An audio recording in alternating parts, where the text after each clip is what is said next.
potential in this country far outweighs any deficit or any crisis that we've ever encountered. Right. That is the resiliency of the human spirit that allows us, even in the middle of debt, to send millions of dollars to Japan or to Haiti. Because we recognize as Americans that we have some higher level of social conscience that calls us to realize that we must do the very best for all of those who have done without. I must honestly say that I've met my cast of characters on both sides of the aisle. I've met folks that come from all different walks of life. Those that have gone from Losing Avenue to Luxury Lane and Luxury Lane to Losing Avenue and everybody in between. But I've yet to meet folks who simply don't care about kids. They all do.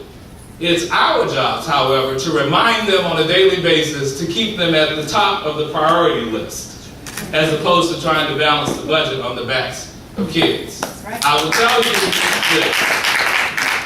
this. In your respective states, and this is what, and many of you are educators, that you need to take hold to, you must understand the realities at work.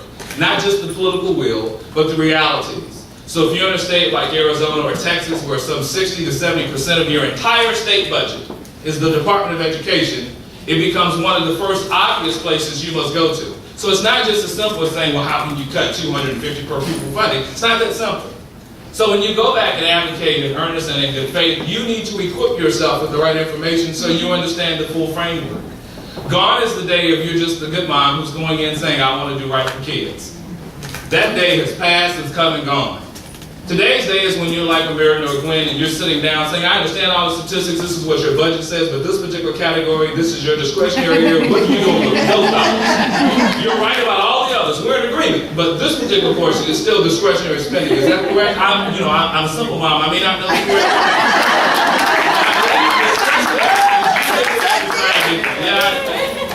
That's the reality of it. That's the conversation. And those are the issues that we deal with, that you will deal with. Yes. Because this particular convening becomes in vain and all for naught. If you go back home and say, I had a really good time, I met some nice folks, I've got some new Facebook friends and some Twitter followers, but you do absolutely nothing to advance the agenda. And so I hope for the time that you're here that you're strategizing and thinking, how do we deal with parent trigger laws and all of these other issues that affect our kids? How do we help folks think smartly about balancing the budget, even though you may not be a budget expert? Newsflash, most folks who are administering budgets in the federal or state government, and I don't say that to poke fun at, because I think they're well-intended folks who are trying to do a very difficult job that requires a skill set that is beyond the typical citizen. That's right. I could not understand why anyone would want to serve on a school board. That has got to be the most thankless job, that you cannot even escape your constituencies. If you're in Congress, you can go to D.C. If you're on the school board, you go to the grocery store, you go to the clinic. You come out of the restroom at the movie theater. Aren't you my school board member?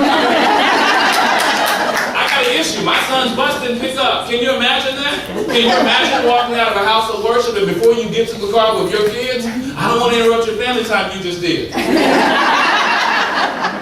That's the reality.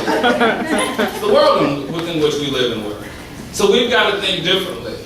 Your level of savvy, your level of diplomacy, your level of attack, for lack of a better term, must be different. It's got to be framed in the way that people expect to see it. And so I say to you on your journey, resist that temptation for folks to say you must be a conformist. But do be a realist and understand that there's a certain way to package things and there's a certain time and place for everything. And your moment in time is not everybody else's moment in time. I think I learned that best when I worked at the governor's office, and folks in the middle of budget crisis want to come in and unload all their issues. And I'm thinking, yeah, this isn't the time right now. It's like us raising an issue or debate about family engagement, and we're trying to say the government's about to shut down. Don't think that's the best time to try to get on the speaker's calendar. And if you have 5 minutes, really don't think he's listening to what you say in those 5 minutes about this issue, when millions of lives will be disrupted. So I would offer that to you as a note so that you don't have a cautionary tale. To think about the timing and the proximity. But more importantly, thinking about what is the message and what's the issue. So you have your own story. We know that kids are falling out. What is uniquely different about what you're saying? So if it's the business executive, it is the return on investment. Your company will not grow, your bottom line will not increase, if people cannot afford to have a livable wage in this community, and if we continue to produce dropouts, It will not change, but it will only get worse, which will force your company to make an investment in another city and move. Is that what you plan on doing, is disrupting the entire economy? The conversation and saying, but you need to support education. Give me some context. You've got to think differently about that. And so I say, in this particular setting, different than any other, that you've got to be on your A game. And you know that, that's why you came.